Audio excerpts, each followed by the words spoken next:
Alright, now if you are using Kali Linux like me, you will notice that Python is installed. We have it here. Alright, so where it goes, yeah, here it is. Okay, so simple. You can see.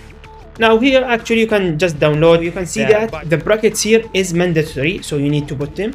Now let's a squared bracket, okay, like this. So and here it should return 1. So let's clear the screen first, and yeah, you can see it is C++ or C Sharp, or I think Java itself also use the white space. The white space has value, but this none, which means none here. And let's just the up arrow and press enter. Okay, is the same as the math. So multiplication. Okay, now the first thing, let's make this directory in, and I will use the range function as this. Okay, and from to.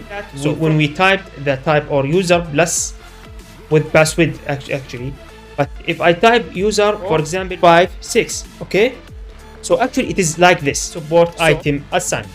So which means that we cannot do that actually without sorry, I forget about this, without quotation. So keep printing the I value, okay, but store your values. So you want to store numbers, to store index. Now this time I will put or provide the key Python dictionary methods, which is everything from this list. See, now it is more elegant. Please interrupt. I want to add for this fun one more than parameter 1 and parameter